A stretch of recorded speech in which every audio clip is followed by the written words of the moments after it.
ওকে, class 10-এর last বৃত্ত সম্পর্কিত উপপাদ্য হচ্ছিল। তো তার দুটো অঙ্ক বাকি ছিল, 17 দাগের 4 আর 5। লাস্ট ভিডিওতে 1 থেকে 16 দাগের সি থেকে 17-3 পর্যন্ত করিয়েছিলাম। তো 4-5টা বাকি ছিল, ভিডিওটা অনেক বড় হয়ে গেছিলো বলে। তো আজকে 4 দাগেটা করবো। 4 দাগেটা বলেছে কি, ও কেন্দ্রীয় বৃত্তের ভিতর পি যে কোনো একটি বিন্দু। তাহলে আগে একটা বৃত্ত এঁকে নিই, পুরোটাই বৃত্ত নিয়ে বলছি যখন। ও কেন্দ্রীয় বৃত্তের ওপরে পি যে কোনো একটা বিন্দু বৃত্তের ভিতরে, বৃত্তের ওপরে না, বৃত্তের ভেতরে, এখানে ধরলাম পি বিন্দু হচ্ছে এটা হচ্ছে ও কেন্দ্র। বৃত্তের ওপর পি যে কোনো একটি বিন্দু।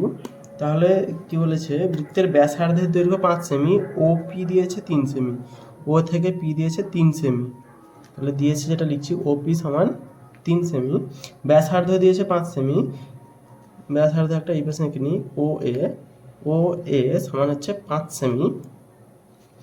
পি বিন্দুগামী যে জ্যাটি দৈর্ঘ্য ন্যূনতম।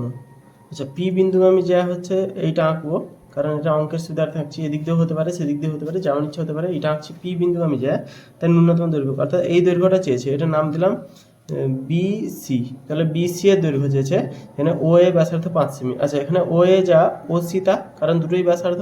তাহলে ও সি সমান আমরা 5 সেমি পাবো। এটা কি জানি, যদি এটা লম্ব হয়, ওপি যদি লম্ব ভেবে আঁকি, তাহলে এটা লম্ব, এটা অতিভুজ, এটা 90 ডিগ্রি হবে। তাহলে পিসি সমান কত? পিসি সমান √5 স্কোয়ার বিযুক্ত 3 স্কোয়ার। কারণ হচ্ছে অতিভুজ থেকে লম্ব পিথাগোরাসের উপরে পড়ছে। তাহলে √25 বিযুক্ত 9, মানে √9 6 15 25, মানে 4 সেমি। তাহলে পিসি বেরোলো আমার 4 সেমি। আচ্ছা, এটা যেহেতু লম্ব হয়েছে, কেন্দ্রবিন্দু আমি লম্ব যদি হয় একটা জায়গার উপরে, তাহলে এটা মধ্যবিন্দু হচ্ছে। তাহলে বিপি যা পিসি তা, তাহলে বিসি সমান 4×2 ডবল হচ্ছে, 4×2 মানে 8 সেমি। নেক্সট হচ্ছে, এটা 8 সেমি হলো 4 থেকে উত্তর। নেক্সট 5 দাগের অঙ্কটা কি বলেছে? 5 দাগের অঙ্ক বলছে, পি ও কিউ কেন্দ্র বিশিষ্ট দুটি বৃত্ত এ ও বি বিন্দুতে ছেদ করে। আছে একটা বৃত্ত পি ও কিউ কেন্দ্র বিশিষ্ট দুটি বৃত্ত, এটা একটা বৃত্ত, এখানে একটা পি বিন্দু, এখানে একটা কিউ বিন্দু। তাহলে এই বিন্দুর নাম পি, এই বিন্দুর নাম কিউ। কেন্দ্র বিশিষ্ট দুটি বৃত্ত এ ও বি বিন্দুতে ছেদ করে। তাহলে এটা এ বিন্দু, এটা বি বিন্দু। এখানে যে ছেদ করেছে এই বিন্দুগুলো হচ্ছে, জাস্ট কালো বলতে রাখছি, এই বিন্দুটা হচ্ছে এ, এই বিন্দুটা হচ্ছে বি বিন্দু। দুটো বিন্দু দিয়েছে। এ বিন্দু দিয়ে পি কিউ এর সমান্তরাল সরলরেখা বৃত্ত দুটিকে সিডি বিন্দুতে ছেদ করে। এ বিন্দু দিয়ে বলেছে, এ বিন্দু দিয়ে।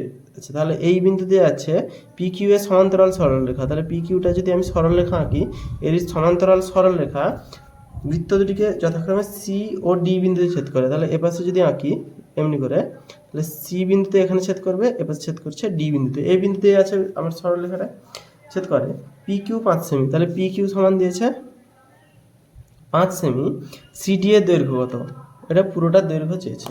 আচ্ছা, এখানে আমরা কি করব, এক্সট্রা করে আঁকছি, একটা লম্ব অঙ্কন করলাম এইভাবে, আর এইভাবে একটা লম্ব অঙ্কন করলাম। তো নাম দিলাম এটা এ বি সি ডি, ই নাম দিলাম, এর নাম দিলাম এফ, এই বিন্দুগুলোর নাম। এটা লম্ব অঙ্কন করেছি। তাহলে প্রথম বৃত্তটাতে যদি ধরি, পি কেন্দ্রীয় বৃত্তের ক্ষেত্রে পিই লম্ব অফ এসি, আর দ্বিতীয় বৃত্তের ক্ষেত্রে এফ কিউ লম্ব অফ এডি। এটা পেয়েছি। তাহলে পি কিউ 5 সেমি দিয়েছে, তাহলে ই এফ সমান কত? ই এফ সমান হচ্ছে 5 সেমি। এটা যেহেতু পি কিউ 5 সেমি, এটা আমার হাতে আছে। এই জায়গাটা কী করব, এটা লম্ব আছে, এখানে লম্ব, এখানে লম্ব, তার মানে এটা বোঝা যাচ্ছে যে পি ই সমান্তরাল কিউ এফ। যেহেতু পি বি আর ই এফ সমান্তরাল, এটা আয়তক্ষেত্রের মতো, এটা সমান্তরাল এবং এটা লম্ব, তখন এটা স্বাভাবিকভাবে এই দুটো লম্বই হবে, আর কোনো হতে পারে না। এটা লম্ব পেয়েছি, তাহলে পি কিউ যা, ই এফ সেম দৈর্ঘ্য। আচ্ছা, এটা যেহেতু লম্ব আছে, এটা যদি এক্সট্রা বললাম, এটা লাগবে না কাজে এখন। এইটা যেহেতু লম্ব আছে, তাহলে এ এফ যা এফ ডি তা, এর ক্ষেত্রে দ্বিতীয় ত্রিভুজের ক্ষেত্রে এ এফ যা এফ ডি তা। কেন্দ্রবিন্দু আমি লম্ব হলে অর্ধেক অর্ধেক ভাগ করে।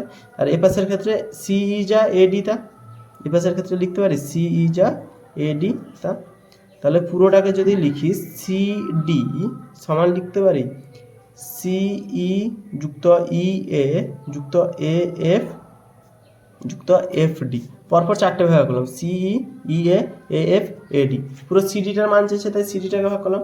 আচ্ছা, সিই সমান হচ্ছে এডি, সি সমান হচ্ছে এডি, মানে এইটা সিই সমান, আচ্ছা সিই সমান এডি না, সিই সমান ইএ, এখানে ইএ লিখতে চেয়েছিলাম। এফডি সমান এফ সমান এফডি, সি সমান ইএ, এটা ই আছে ইএ, তার কারণ হচ্ছে এই জ্যাটা এই কেন্দ্রবিন্দুগামী লম্বটা জ্যাটাকে সমান দুইভাবে ভাগ করে লম্ব হলে। আচ্ছা এখান থেকে আমরা একটা জিনিস হাতে আছে, দুটো যোগ করলে পি কিউ সমান ইএফ, এইটা হাতে আছে, তাহলে এখান থেকে আমরা ইএফ নিব। ইএফ সমান হচ্ছে কত, ইএ আর এএফ এর যোগফল, তাহলে ইএ আর এএফ এই দুটোর যোগফল, এই দুটোর যোগফল কত হচ্ছে 5 সেমি, 5 সেমি দিয়েছে। ইএ আর এএফ, তো এখান থেকে টোটালটা হবে 5 সেমি যুক্ত সিই আর এফডি।